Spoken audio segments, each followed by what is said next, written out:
오늘 이 시간 하나님께서 우리에게 주시는 말씀을 봉독합니다. 구약성경 사무엘상 16장 4절로 13절까지의 말씀을 받들어 읽습니다. 사무엘이 여호와의 말씀대로 행하여 베들레헴에 이르매 성읍 장로들이 떨며 그를 영접하여 이르되 평강을 위하여 오시나이까. 이르되 평강을 위함이니라. 내가 여호와께 제사하러 왔으니 스스로 성결하게 하고 와서 나와 함께 제사하자 하고 이새와 그의 아들들을 성결하게 하고 제사에 청하니라. 그들이 오매 사무엘이 엘리압을 보고 마음에 이르기를 여호와의 기름 부으실 자가 과연 주님 앞에 있도다 하였더니 여호와께서 사무엘에게 이르시되 그의 용모와 키를 보지 말라. 내가 이미 그를 버렸노라. 내가 보는 것은 사람과 같지 아니하니 사람은 외모를 보거니와 나 여호와는 중심을 보느니라 하시더라.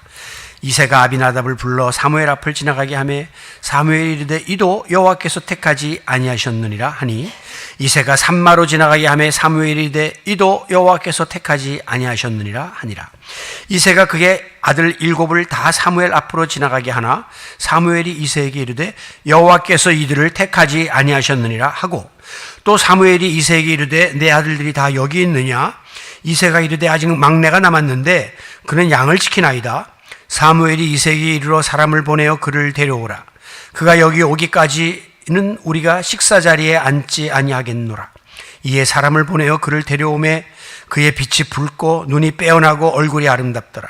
여호와께서 이르시되 이가 그니 일어나 기름을 부으라 하시는지라.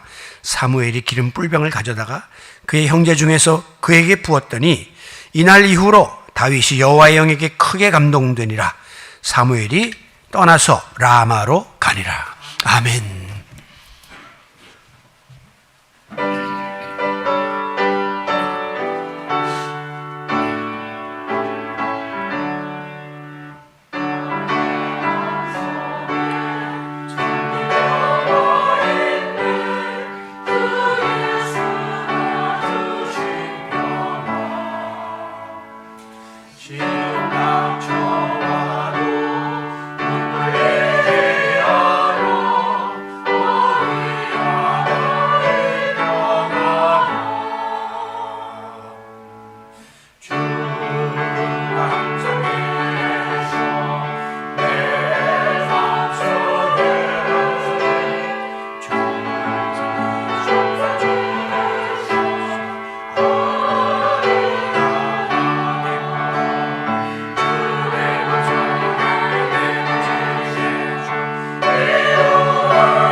할렐루야.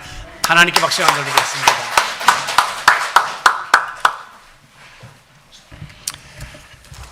지난 주일 우리는 2주간에 걸쳐서 하나님을 괴롭게 하는 사람과 하나님을 기쁘시게 하는 사람에 대해서 살펴보았습니다. 그 둘 중에 우리는 마땅히 하나님의 마음을 기쁘시게 하는 자들이 되어야 할 터인데, 그 기준은 우리 하나님이 무엇을 원하시는지라고 하는 하나님의 최대 관심사를 바로 알아야 우리가 그 기준에 맞춰서 하나님의 마음을 기쁘게 해드릴 수가 있을 것입니다. 인간관계에 있어서 서로 성향과 생각이 비슷하고 대화가 통하는 사람끼리 만나는 것은 유유상종이라 당연한 이치입니다.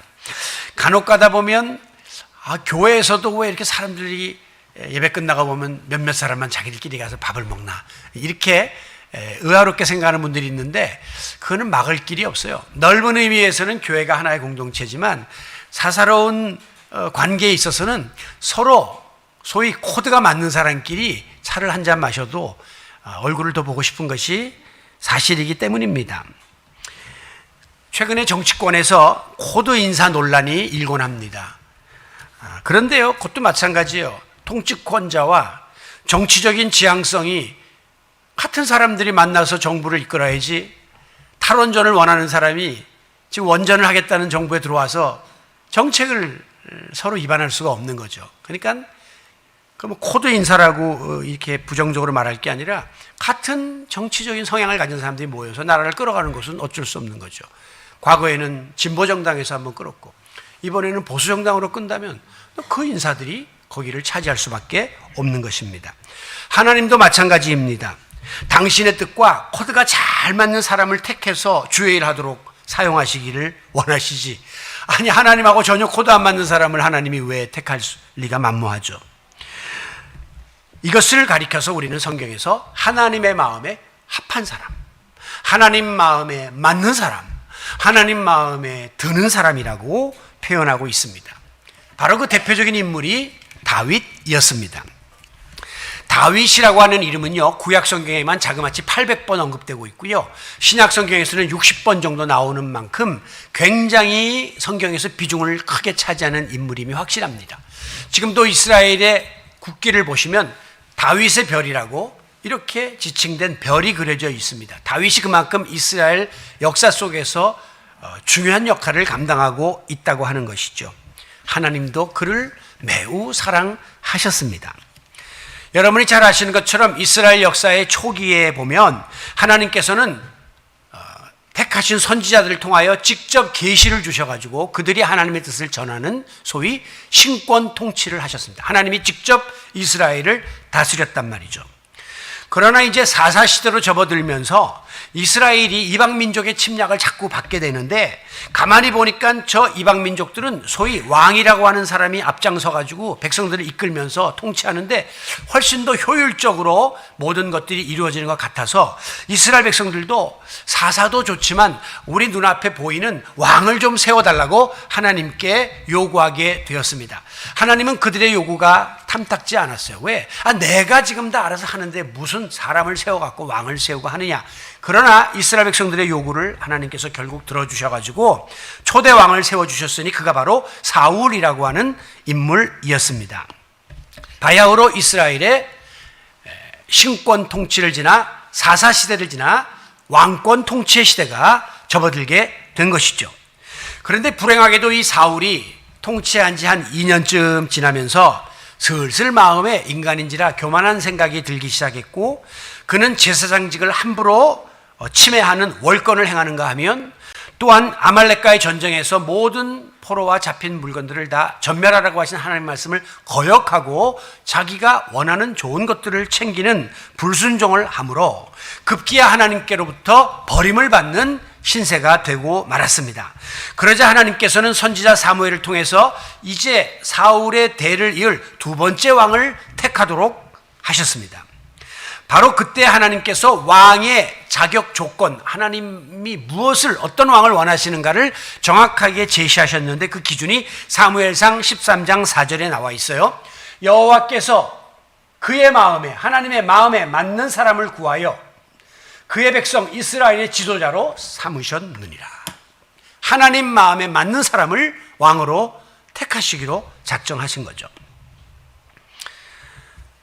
그런데 사도행전 13장 22절 신약 성경에서 어떻게 평가를 하고 있냐면, 내가 다윗을 만나니 내 마음에 맞는 사람이라 내 뜻을 다 이루리라 라며 하나님께서 다윗을 하나님 마음에 맞는 사람으로 지명하신 것을 보게 됩니다. 자, 그렇다면 도대체 이 다윗이 어떤 사람이길래, 무엇을 했길래, 어떻게 했길래 하나님께로부터 이렇게 칭찬을 받고 인정을 받고 하나님 마음에 쏙 든다고 이 같은 결과를 초래하게 되었는지, 그렇다면 오늘 우리가 어떻게 해야지 또 하나님 마음에 들 수 있을까 하는 이 하나님의 관심사에 대해서 우리가 포커스를 맞춰서 말씀을 묵상해 보려고 합니다. 자, 여기에서 우리가 먼저 살펴보아야 될 점은, 갑작스럽게 선지자 사무엘이 방문을 하게 되자 베들레헴에 있던 많은 장로들이 벌벌 떨면서 아이고 또 무슨 큰 잘못을 해서 우리를 책망하러 왔나 보다라고, 평강을 위함입니까? 라고 묻습니다. 그러자 사무엘이 평강을 위함이다 라고 일단 그들의 마음을 안심시킨 다음에 4절에 보면, 내가 여호와께 제사하러 왔으니 스스로 성결하게 하고 와서 나와 함께 제사하자 라고 하면서 이세의 아들들도 성결하게 하고 제사의 자리에 다 나오라고 이렇게 초청을 했습니다. 지금 사실 사무엘은 2대 왕을 뽑으러 왔는데 제일 먼저 뭐라고 밝히냐면, 내가 여호와께 제사하러 왔다라고 이야기하고 있죠. 다시 말하면 이스라엘의 새로운 왕을 선택하는 이 중차대한 일보다도 먼저 선행되어야 할 일이 있는데, 그것은 이스라엘을 다스리시는 하나님께 제사를 드리는 일이 옳다라는 사실을 인지시킨 것입니다. 오늘로 말하면 우리로 하여금 예배가 얼마나 중요한가를 깨닫게 해주시는 거죠. 우리가 여러 가지 다른 목적을 가지고 무슨 일을 하기 위해서 교회에 나올 수도 있지만, 가장 중요한 것은 먼저 하나님께 예배하는 일이 선행되어야 한다라고 하는 것입니다. 간혹 가다가 보면 부엌에서 식사를 준비한다, 어떤 회의를 준비한다 그래서 예배를 소홀히 하고 그 일에 집념하는 경우들이 있는데, 이것은 다 잘못된 것입니다. 교회에 나와 제일 먼저 1순위는 하나님께 예배하는 일입니다. 하나님은 그 무엇보다도, 그 어떤 일보다도 가장 먼저 제사를 받으시기를 원하시고 신령과 진정으로 예배를 드린 자들을 기뻐하시기 때문입니다. 하나님의 최대 관심사 1순위는 예배입니다. 예배는 피조물인 인간이 창조주인 하나님을 경배하고 모든 영광과 존귀를 그분에게 돌려드리는 매우 가치 있고 소중한 행위이기 때문입니다. 예배를 영어에서는 worship이라고 이야기하는데요, 이 말의 어원은 영어의 worth라고 하는 가치 있다는 데서부터 나온 거예요. 그러니까 가장 가치 있는 행위가 예배임을 밝히고 있습니다. 왜 예배가 이렇게 소중하고 귀한가? 우리가 오늘도 살아계신 하나님께 나와서 예배를 드리면 하나님이 이 자리에 영으로 임재하십니다. 그리고 우리의 예배를 기뻐 받으시고 우리 가운데 거하심으로 우리와 함께 만나주시고 우리와 함께 교제하시며 우리의 모든 기도를 들으시고 찬양을 받으시는 하나님과의 친밀한 교통이 이루어지는 현장이기 때문에 이 예배가 우리에게 최상의 축복이요 최고의 특권임을 믿으시기 바랍니다. 저는 우리의 생명이 닿는 그날까지 이 예배의 특권을 잃어버리지 않는 여러분이 되시기를 바랍니다. 하나님께 나와서 예배하다가 갈 수 있는 이 삶이 가장 행복한 삶이기 때문이에요. 그럼에도 불구하고 오늘날 많은 성도들이 예배의 대상이신 하나님을 향한 경외감을 잃어버리거나 예배에 대한 기대감이 적은 그런 모습으로 그냥 주일 되면 그동안 해왔던 것처럼 형식적으로 또 시간 되면 예배 순서에 맞춰서 의례적으로 예배를 드리는 이런 일들이 벌어지고 있음을 우리는 스스로에게 경계해야 합니다. 예배를 본다 하는 것과 예배를 드린다는 말은 차이가 있다는 거예요. 여러분, 지난 3년간 이 코로나 유행으로 인해서 사상 초유의 영상 예배라는 게 등장했습니다. 사실 교회가 여러 가지 면에서 타격을 입었지만 가장 크게 타격을 입은 것이 바로 예배예요. 교회의 생명이 예배고 성도의 생명이 예배인데 예배를 하나님 전에서 드리지 못한다? 이거는 기독교의 역사상 상상할 수 없었던 일이에요. 아무리 핍박의 시대에도 카타콤에 숨어서도 예배 드렸고요. 아무리 공산 치하에서도 지금도 북한에서는 가정 예배가 지하에서 이루어지고 있다는 보고가 오고 있습니다. 그런데 우리는 예배당에 올 수가 없었고 그래서 집에서 소위 영상을 통해서 문명의 이기를 통하여 예배드리는 일을 오랫동안 했습니다. 그러다 보니까 이 편안함에 우리가 익숙해지기 시작했어요. 우리 교회에 나오는 교인들 분포를 이번에 한번 통계를 내보니까 지금 우리 교인들 중에 50%는 경기도권 이외 외부에서 나오는 분들이에요. 그 50%만이 수도권에 있고요. 그러면 적어도 서울을 벗어난 지역에서 오시려 그러면요 2시간은 잡고 나와야 돼요. 아침에 또 준비하는 시간이 있죠.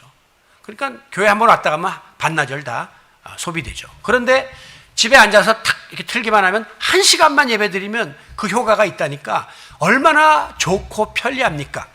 처음에 영상 예배를 드릴 때는 목사님들이 똑같은 예배니까 깨끗하게 닦고 정장하고 그리고 다 앉아서 똑같이 예배하라 이렇게 이야기했는데요. 물론 처음에는 그렇게 했죠. 그러나 시간이 지나면서 많은 분들이 목사님 영상 예배를 드리다 보니까요 그냥 예배 드리다가 저기 국 끓는 소리 나면 가서 또 불 끄고 커피 한 잔 마시고 싶으면 커피 한 잔 타다가 또 마시면서 예배를 보는 쪽으로 자꾸 가더라는 거예요. 예배를 드리는 게 아니라 예배를 보는 쪽으로 가더라는 것입니다. 그야말로 예배를 구경하는 쇼를 구경하는 것처럼 쇼라는 게 본다는 거거든요. 들여다보고 구경한다는 거예요. 우리의 예배 자세가 많이 해이해진 것이 사실이에요. 제가 어저께 우리 교단의 교단지인 기독공보에 어떤 목사님이 제안한 그 글을 읽었는데 굉장히 담대한 내용이었어요. 내용은 뭐냐면 지금 한국교회가 시행하고 있는 통상적인 영상 예배를 중단합시다 라고 하는 거예요. 통상적인 영상 예배라는 건 지금 이 시간에 우리 교회도 영상 예배를 하고 있고 대한민국의 대부분의 교회들이 수천 교회들이 지금 영상으로 예배를 송출하고 있단 말이에요. 같은 시간대에. 그거는 그만두자는 거예요. 이제는. 그럼 어떻게 하냐? 그분이 제안하기를 우리 교회 안에 피치 못할 사정으로 지금 코로나가 감염되거나 또 지방에 출타를 했거나 또 여러 가지 어려움 때문에 지금 교회 못 나올 분들은 교회에 미리 알려주시면 그분들에게만 유튜브 주소를 줘서 오늘 여기 들어와서 예배 드리세요 라고 알려줄지언정 그냥 의뢰껏 몇 명 보지도 않는데 지금 이거를 다 수천 교회가 지금 송출하고 있는 거죠. 예배의 홍수죠. 그러다 보니까 적지 않은 분들이 그냥 탁 클릭해서 여기 보다가 또 다른 설교 누가 요새 잘 나간다는데 그 목사 설교 듣기 위해서 자꾸 글로 들어가지 예배를 드리는 게 아니라 이 교회는 예배 어떻게 드리나 구경하고 참여하고 참관하고 그리고 목사 설교를 듣는 일에 예배를 드렸다라고 생각하는 이런 쪽으로 잘못 가고 있다는 거죠. 저는 거기에 대해서 전적으로 공감합니다. 저는 영상 예배 그렇게 좋아하는 사람이 아니에요. 목사님 그래도 사람들이 이걸 보고 우리 교회를 알게 되고 목사님 설교를 알게 되고 그거 별로 관심 없어요. 우리 교인들만 예배 잘 드리면 되고 우리 교인들이 은혜 받으면 되거든요. 특히 영상 예배가 힘든 게 우리 교회 공동체 안에서 제가 드려야 될 말씀이 있습니다. 이거를 함부로 못 하겠는 거예요. 했다가는 또 밖에서 이랬네 저랬네 구설수가 오를 때도 있고 또 점점 요새 차별금지법이라는 것에 대해서 많이 교계가 반대하고 있는데 앞으로 그게 통과되면 여기서 함부로 타 종교나 동성애나 이런 거에 대해서 제가 비난하는 설교를 하면 금방 고발이 들어오게끔 되어 있기 때문에 이게 이렇게 공개적으로 전국으로 전 세계로 나가는 것은 그렇게 바람직하지를 않습니다. 물론 어떤 목사님들은 그런 거를 원하는 분이 계시고 자기의 설교나 자기 교회가 알려지기를 원하는 분이 계시지만 저는 그런 면에서 영상 예배를 드리는 것을 원치를 않아요. 여러분 예배는요 예배의 주체이신 하나님을 영화롭게 하려고 하는 분명한 목적의식이 있어야 됩니다. 그냥 예배에 의례적으로 참석해서 시간 때우면 예배 받다라고 하는 그런 의식을 갖는 것은 진정한 예배라고 할 수 없습니다. 어떤 교인이 사업차 스코틀랜드를 방문하게 되었습니다. 이제 주일이 되어서 교회에 가서 예배를 드려야 되겠는데 하다가 그 지역에 아주 유명한 사람들이 아주 설교가 훌륭하다고 하는 그런 교회를 찾아가서 그 교회에서 예배를 드리게 되었습니다. 그날 설교자가 에루스킨이라고 하는 목사님이신데 그 목사님의 설교를 듣는데 너무너무 은혜가 되는 거예요. 그래서 그분이 속으로 이렇게 생각했답니다. 역시 부흥하는 교회는 목사님 설교부터가 다르구만. 야, 은혜로워. 그 말은 가로 열고 내가 다니는 교회 목사님 설교는 아이고 암만 들어도 이렇게 비교가 되고 그러니까 교회도 부흥 안 되는 거지. 아이고, 이런 생각을 하게 된 거죠. 그래서 다음 주일도 그 지역에 머무르게 되어서 이분이 그 다음 주일도 어김없이 에루스킨 목사님 교회를 가서 또 기대에 찬 마음으로 예배를 드렸습니다. 그런데 이상하게도 지난주일과 같이 영 은혜가 안 되는 거예요.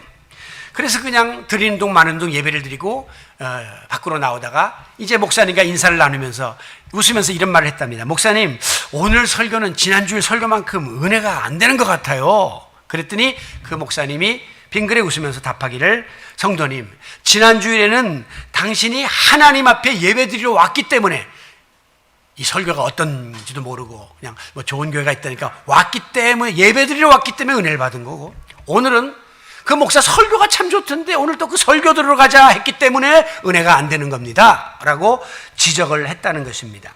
여러분이 어떤 마음으로 어떤 자세로 예배의 자리에 나왔습니까? 하나님께 예배드리러 와야지 좋은 설교 들으러 와서는 안 된다는 거예요. 하나님께 예배드리러 와야지 큰 교회의 시스템과 인간관계 때문에 오면 안 된다는 거예요. 하나님께 예배를 드리러 와야지 예배당에서 펼쳐지는 찬양과 그 영상과 그 눈에 보이는 시청각적인 효과 때문에 몰려가서는 안 된다는 거예요. 그런데 오늘날 많은 교회들이 그런 쪽으로 사람들의 마음을 쏠리게 만들고 또 그런 쪽으로 마음이 꽂히는 분들이 몰려가면서 교회 예배의 본질이 훼손되어서 하나님께 드리는 예배가 아니라 사람들이 모여서 즐겁게 자기의 어떤 욕구를 충족하는 식으로 예배가 전락되고 있지는 않은가, 우리는 의문해 볼 수밖에 없는 거예요. 여러분, 만약에 그런 쪽으로만 예배가 성립된다면 세상에는 큰 교회, 조직적인 교회, 시스템이 잘 되는 교회밖에만 존재하지 않을 것입니다. 그러나 지금도 저 시골에서, 저 산간에서, 저 어촌에서도 예배 드리고 있고, 오늘날에도 대교회만 있는 것이 아니라 수많은 교회가 하나님께 예배 드리고 있는 것은 목사의 설교를 듣고 교회 시스템을 보고 교회 규모를 보고 나가는 게 아니라 하나님께 예배하는 자는 어떤 규모든 어떤 설교든 그 자리에서 여러분이 하나님의 말씀으로 그 말씀을 받고 은혜를 누릴 수 있어야 진정한 예배자가 될 수 있는 줄로 믿습니다. 당시 사무엘이 제사를 드리려고 이새의 아들들을 청할 때 다윗은 그 자리에 없었습니다. 그런데 뭐 다윗이 뭐 예배자의 어떤 자세를 가졌는지 우리가 어떻게 알 수 있는가? 다윗은 그러나 분명히 하나님께 예배 드리고 제사 드린 것을 귀하게 여겼고 기뻐했던 존재임을 알 수 있습니다. 어떻게 해요? 나중에 다윗이 왕이 되었어요. 그래서 그가 블레셋에게 뺏겼던 언약궤를 다시금 다윗성으로 찾아오는 그런 일이 생기게 되었습니다. 그 장면을 성경에 보게 되면요, 다윗이 하나님의 언약궤, 하나님의 임재를 상징하는 언약궤가 자기의 성으로 들어올 때 너무나 감격한 나머지 막 춤을 추면서 찬양을 했습니다. 그랬더니 허리에 맨살이 막 다 보일 정도로 그가 춤을 췄다. 그러니까 그의 아내 미칼이 위에서 내려다보다가, 아니 당신이 왕의 체면이 있지 왜 백성들 앞에서 춤을 추면서 그렇게 오도방정을 떠느냐고 비난했죠. 그때 다윗은 뭐라고 했습니까? 나는 하나님 앞에서 한 것이다. 사람이 뭐 어떻게 보든지 평가하든지가 아니라 하나님 앞에서, 하나님의 임재 앞에서 그분을 다시 모시는 그 기쁨 속에서 다윗이 하나님을 찬양했다고 분명하게 밝히고 있는 것 보면 다윗은 진정한 예배자의 마음과 자세를 갖추고 있었던 인물이었기 때문에 당연히 하나님 마음에 들 수밖에 없었던 것입니다. 그런가 하면 우리가 잘 아는 구약의 시편이 150편이나 되는 장장한 글인데요, 그 중에 거의 절반에 해당되는 73편을 다윗이 쓴 글입니다. 그러면 거기다 다윗이 뭐 수필을 썼겠습니까? 자기의 일반적인 시를 썼겠습니까? 그게 다 찬양곡이에요. 다 하나님을 영화롭게 하고 하나님께 감사하는 그런 찬양의 글들을 그는 많이 남겼습니다. 그 중에서도 말할 수 없는 역경 속에서, 정말 사울왕의 핍박 속에서 죽음의 고비를 넘어가면서, 또 때로는 범죄하여 정말 죽을 것 같은 그런 심정 속에서 그는 하나님을 경외하고 하나님을 영화롭게 하는 예배자의 자세를 놓치지 않았기 때문에 하나님 마음에 합했고 하나님은 그를 이스라엘의 성군으로 세워주셨던 것입니다. 여러분, 오늘 한국교회가 침체된다, 또 쇠퇴한다, 이거는 비단 우리만이 아니라 전체적인 한국교회의 현상이고 전 세계적인 현상입니다. 여러 가지 이유가 있겠죠. 그 중에 큰 것이 그 젊은이들의 수가 줄는다는 겁니다. 사회적으로도 문제가 되지만 젊은 세대가 없으니까 교회가 자꾸 고령화되고 젊은이들이 없고 아이들의 소리가 안 들리는 이런 것이 앞으로 한국교회의 존폐를 위협할 큰 문제로 대두되는 것은 사실이에요. 그 다음에 너무 세속화되어서 세상에 좋은 일이 너무 많은 거예요. 과거에는 교회 나오는 일이 가장 즐거웠는데 지금은 이 비는 시간을 자기가 활용할 수 있는 여건들이 너무 많기 때문에 마음을 빼앗기고 있다는 것입니다. 바로 그 가장 큰 문제가 바로 따라서 예배를 소홀히 하게 되고 예배의 정신을 상실하게 된다는 것이 앞으로 한국교회의 가장 큰 문제점이 될 것입니다. 많은 교회와 성도들이 점점 모이기를 폐하고 있습니다. 안 모입니다. 주일 한 번 외에는. 그나마 모여도 신령과 진정으로 하나님께 살아있는 참 예배를 드리지 못하고 그저 형식적으로 의례적으로 그저 사람들이 모인 모임으로 전락하는 공허한 예배가 되고 있기 때문에 생명력을 잃어버리고 있는 것입니다. 오늘 우리는 살아계신 하나님을 경배하고 하나님께 영광을 돌리며 하나님과의 만남을 갖고 하나님과의 관계를 바로 세우는 이 예배에 우리의 목숨을 걸므로 하나님 마음에 들고 하나님에게 기억되는 참된 예배자들이 되시기를 바랍니다. 본문 이어지는 말씀을 보게 되면 제사를 드린 다음에 드디어 선지자 사무엘은 이새의 아들들을 한 사람씩 면접을 보기 시작합니다. 제일 먼저 장남 엘리압이 순번대로 들어왔습니다. 사무엘이 딱 엘리압을 보는 순간 더 볼 필요가 없다라는 생각이 들었습니다. 왜? 장남에다가 외모가 출중하고 모든 것을 갖춘 것처럼 보였기 때문입니다. 그래서 그는 스스로 마음에 이르기를 여호와께서 기름 부으실 자가 여기 있도다라고 엘리압을 점지했습니다. 그런데 하나님의 생각은 달랐어요. 7절에 보면 사무엘아 그의 용모와 키를 보지 말라. 내가 보는 것은 사람과 같지 아니하니 사람은 외모를 보거니와 나 여호와는 중심을 보느니라. 유명한 말씀이 여기에서 나오게 되는 거죠. 사무엘은 선지자였지만 사람의 모든 조건과 외모를 보고 엘리압이다 라고 생각했지만 하나님은 나는 그런 것 보는 것이 아니라 중심을 보는데 엘리압은 아니야, 내가 그를 버렸다 라고 분명히 밝히고 계십니다. 하나님이 우리 인간의 외모와 조건과 지식과 재능과 이런 것에 관심이 있으실 리가 없죠. 오직 속마음으로 진심으로 전심으로 하나님을 향하여 마음을 쏟는 자에게 하나님도 눈길을 주실 수밖에 없는 것입니다. 결국 사무엘은 다음 둘째, 셋째 해갖고 7 아들까지 다 면접을 봤는데 하나님께서 아무도 그가 왕감이라고 사무엘에게 말씀하지 않는 거예요. 그래서 마지막에 아니 지금 이게 다냐 아들들이 그랬더니 아직 막내가 하나 있는데 지금 들에서 양을 지키고 있다. 빨리 가서 사람을 보내서 데리고 와라. 그 다윗을 마지막에 내가 보기 전에는 내가 식사의 자리에 나가지 않겠다라고 이야기하죠. 그래서 결국 다윗이 왔는데 사무엘이 다윗을 딱 보는 순간 하나님께서 12절에 말씀하시기를 그니 일어나 기름을 부으라 했습니다. 이 아들이 내가 원하는 내 마음에 합한 자다라고 분명하게 말씀해 주심으로 왕을 삼게 되었던 것이죠. 하나님이 다윗을 향하여 바로 이 사람이 그 사람이다 라고 만족스러워 하실 수 있었던 이유는 뭐예요? 그의 속마음이 하나님 마음에 들었기 때문입니다. 하나님과 다윗의 그 코드가 맞았던 거예요. 다윗이 지닌 속마음은 어떤 마음이었는가? 방금 말씀드린 것처럼 우선 그는 하나님을 경외하는 그런 마음을 가진 사람이었고 더불어 그로 인한 겸손과 섬김의 마음을 지닌 사람이었기 때문이다. 저는 그렇게 생각합니다. 어떻게 알 수 있느냐? 자, 다윗이 왕이 되었어요. 왕은 예나 지금이나 최고 권력자입니다. 그런데도 그는 늘 하나님을 부를 때마다 나의 왕, 나의 주시여 그렇게 부릅니다. 지금 자기가 왕인데 누가 다른 왕이 있어요? 그런데도 하나님은 나를 다스리시는 왕이시고 나의 주인이 되십니다. 그렇게 고백할 만큼 겸손했던 사람이었습니다. 그리고 그는 항상 하나님이 나를 심판하시고 나를 다스린다라고 고백합니다. 자기가 백성을 다스리는 것인데 하나님은 또 자기를 다스린다라고 겸손함을 잃지 않았던 것이죠. 이 같은 겸손의 마음은 자연스럽게 섬김의 자세로 이어지게 되었습니다. 그래서 다윗의 생애는 겸손과 섬김으로 점철되었음을 알게 돼요. 이런 글을 보았습니다. 사실은 확인 안 되는 이야기지만 다윗이 어린 시절에 목동 생활을 했잖아요. 그런데 다윗은 양을 치기보다 양을 섬기는 자세를 지니고 있었다라고 한 것입니다.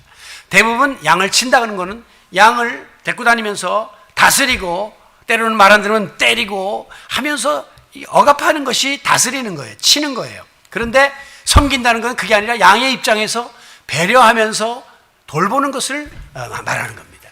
우리가 목회를 목양이다 그래요. 목사들이 양을 돌본다. 그런 데 비유하고 있는데 어떤 분은 왕십, 킹십을 가지고 교인들을 윽박지르고 책망하고 따라오라고 막 이러는 분들이 있죠.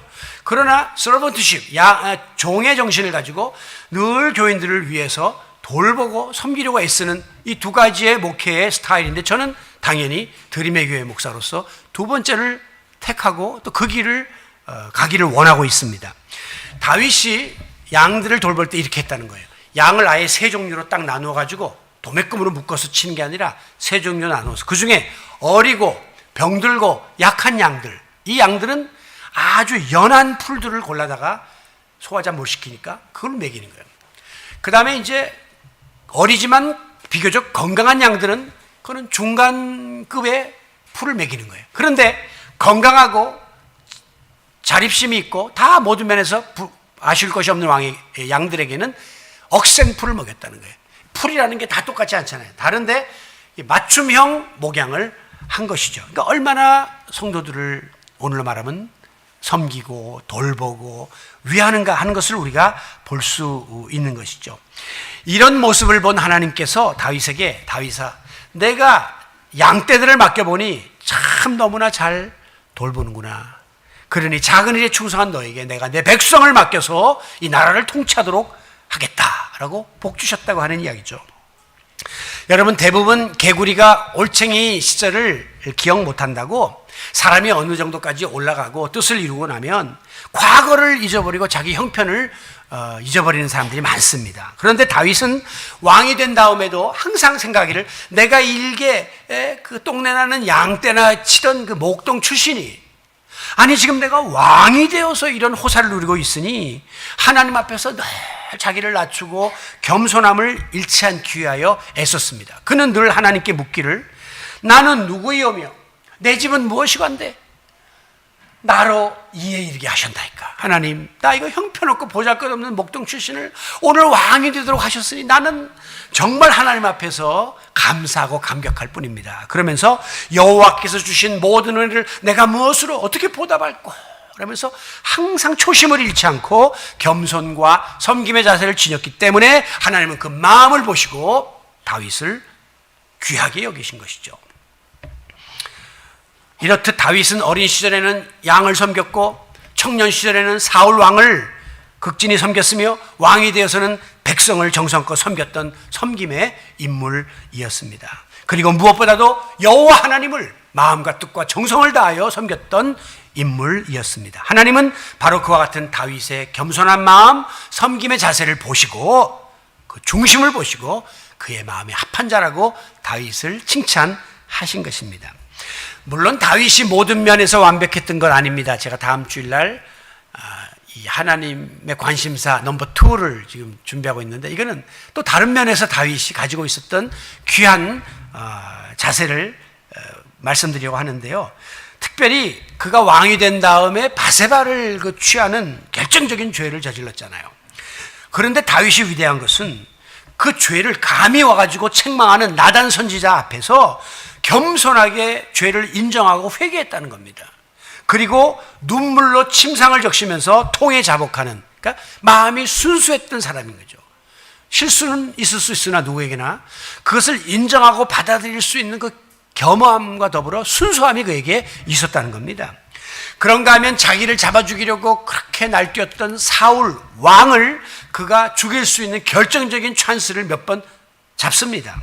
그럼에도 불구하고 그는 스스로 손대지 않고 용서하고 또 받아들이는 관용의 마음을, 넓은 마음을 가지고 있었습니다. 그러니까 이 다윗은 그 누구보다도 여러 가지 면에서 고귀한 성품을 지니고 있었던 것을 발견하게 되는 것입니다. 그렇습니다. 사람은 외모를 보고 거칠에 치중하지만 하나님은 중심을 보고 속마음에 관심을 두고 계십니다. 사람은 눈앞의 현실에 급급하지만 하나님은 미래까지 내다보고 계십니다. 사람은 겉으로 드러나는 행위를 보고 이렇다 저렇다 속단하고 판단하지만 하나님은 속사람을 생각을 살피시는 분이기 때문에 결국 다윗은 이 하나님의 눈에 점수를 받은 거죠. 왜? 그 속마음이 하나님 보시기에 합했기 때문에 그를 이스라엘의 2대 왕으로 들어서 사용하셨던 사실을 믿으시기 바랍니다. 예수님도 마찬가지입니다.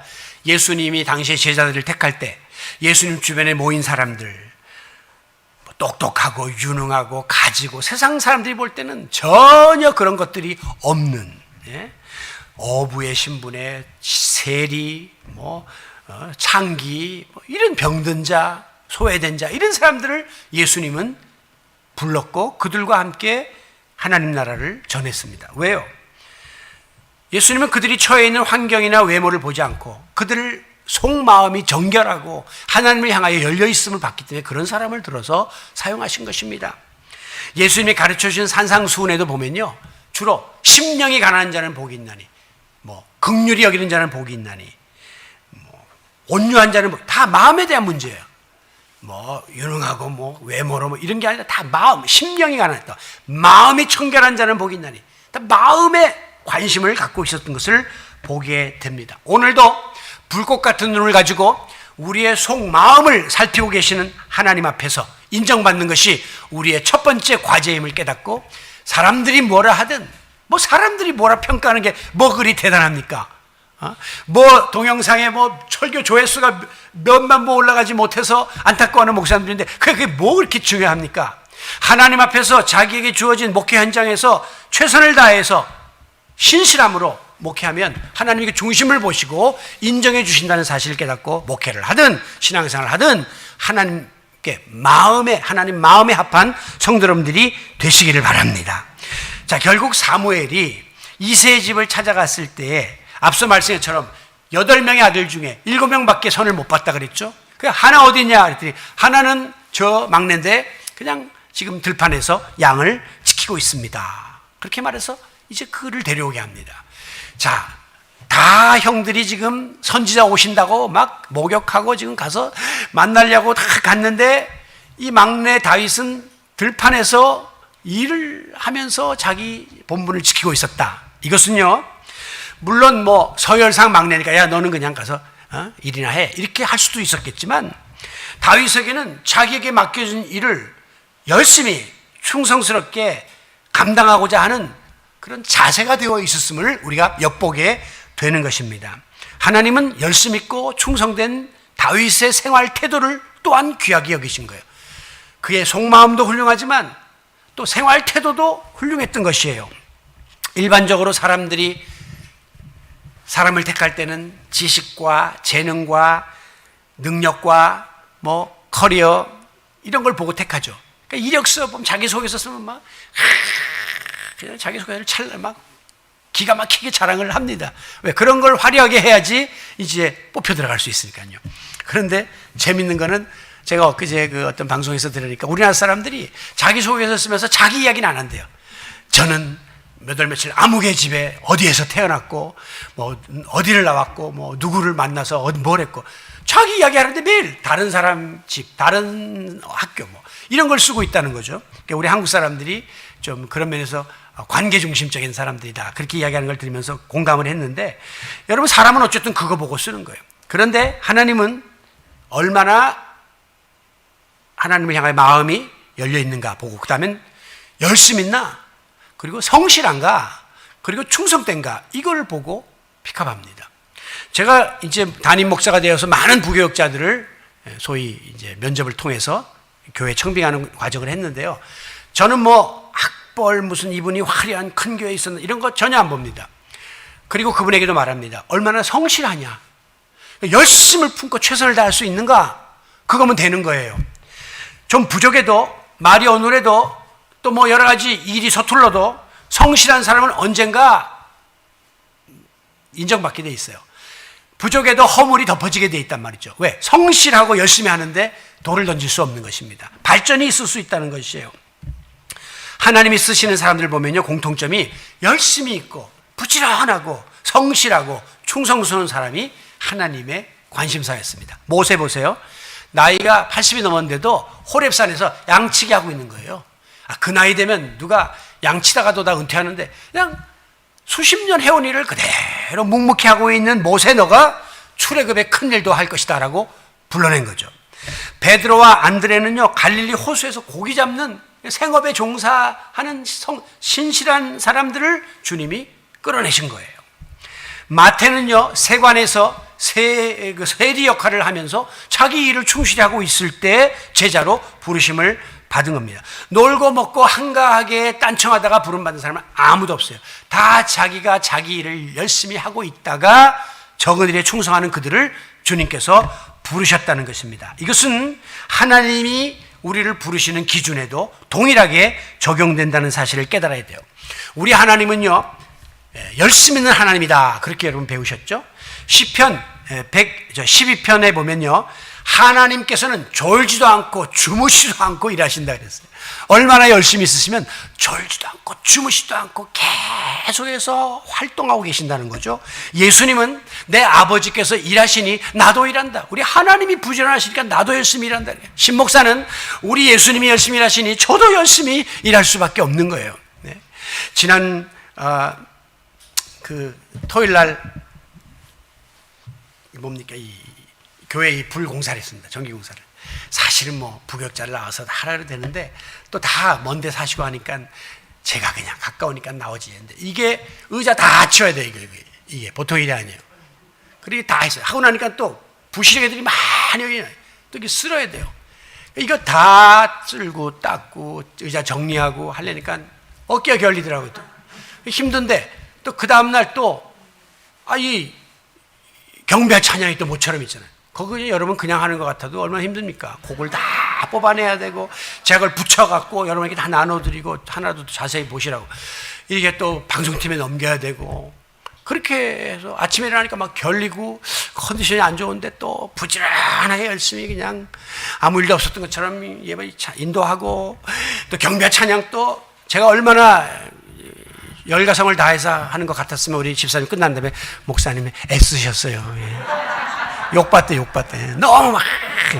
집에 와보니까요, 온 와이셔츠가 막 땀으로 다 저 집사님이 처음 봤대. 아니, 이게 땀으로 이렇게 하는 거 했다는 거죠. 예. 하고. 그 다음엔 또, 그 다음날 또 권사님들 또 가신다는 겨. 차 또 나도 몰고, 거기서 멀고 또 가서 하루 종일. 하여간 내가 봐도 열심히 하긴 한다. 근데 이게 왜 이게 좀 열심에 비해서 좀 약하다 하는 느낌을 받아서 어쨌든 하나님께 안타까워서 하나님 하려고 하는 게 66세 할배가 지금 하려고 힘쓰고 용쓰고 있는데 왜 아버지 좀 더 눈에 보이는 가시적인 효과가 있으면 좀 쉽게 말하면 좀 부흥대가 있으면 좋겠는데요 하고 기도도 하지만 하나님 내 은혜가 네게 족하다. 그냥 최선을 다하면 그게 된다 하는 그 음성을 들려주셔서 오늘도 또 열심히 어제 준비하고 또 나와서 열심히 일하면서 열심을 푼 우리 하나님 따라서 열심히 일하셨던 예수님 따라서 열심히 일하면 우리 하나님 열심히 있는 사람 좋아하시고 또 성실하게 누가 보든 안 보든 그냥 성실하게 일하시고 그리고 충성하면 하나님께서 당연히 그 사람 귀히 여기고 그에게 복을 주시고 그의 후손에게 복을 주실 줄로 믿습니다. 여러분 교회에는요 게으른 말장이보다 성실하고 열심히 있는 일쟁이가 필요합니다. 어떤 분들 보면 말씀들은 잘하시지 그러나 그게 그렇게 쉬운가요? 이 손 하나 까딱 안 하고 그러나 말없이 묵묵히 일하고 열심을 뿜은 자들이 많아질 때 하나님의 교회도 흥황하고 주의 일을 감당해 나갈 수 있을 줄 믿습니다. 오늘 말씀을 마칩니다. 오늘 우리의 관심사는 뭡니까? 하나님의 눈에 드는 거예요. 하나님이 마음에 합해하시고 맞아하시고 하나님이 코드가 맞는다고 인정해 주시는 거 제일 원하니까 지금 우리가 열심히 주님 뜻대로 살려고 애쓰는 거 아니에요? 그러려면 어떻게 해야 됩니까? 하나님이 뭘 원하시는가를 알아야지. 엉뚱한 데 가서 헛다리 잡으면 안 된다. 하나님이 뭐를 관심 있어 하시는가를 바로 알아야 되는데, 오늘 그 대표적인 케이스로 인물 이 다윗을 보니까 하나님이 신령과 진정으로 예배하는 자세를 가진 자를 기뻐하시고, 그 다음에 하나님이 속마음으로 바로 서 있는 사람을 원하시는데 특히 겸손과 섬김의 자세를 기뻐하시고, 또 열과 성을 다해서 충성을 다하는 자들을 기뻐하셨기 때문에 하나님이 다윗을 마음에 들어하시고 마음에 합해하시고 마음에 맞는다고 인정해 주신 거 아니겠습니까? 오늘 저와 여러분이 이렇게 다윗과 같은 그런 마음의 자세를 가지고 살아가기만 하면 하나님께서도 부족하지만 우리를 들어서 택하셔서 어느 한 모퉁이든지 필요한 곳에 사용하실 줄로 믿습니다. 그렇게 쓰임받는 하나님 마음에 합한 성도 여러분이 되시기를, 그런 우리 드림의 교회가 되기를 예수님의 이름으로 축원합니다. 존귀하신 아버지 하나님, 오늘도 주 앞에 나왔습니다. 부족하기 그지없고 연약하기 그지없는 저희들이지만 하나님 마음에 들고 싶습니다. 하나님 마음에 합한 자가 되어서 하나님께 쓰임받기 원하오니 오늘도 우리가 하나님 앞에 하나님 가장 기뻐하시는 예배의 자리에 나가기를 힘쓰게 하시고 신령과 진정의 산제사를 드리게 하시며, 누가 보지 않더라도 겸손과 섬김의 자세로 우리가 마음을 바로 먹게 하시고, 또한 실생활 속에서도 열심을 품고 성실하게 최선을 다하여 충성하는 주의 종들이 되어서 하나님께 인정받는 귀한 공동체와 성도들이 되게 하여 주시옵소서. 예수님의 이름으로 기도하옵나이다. 아멘.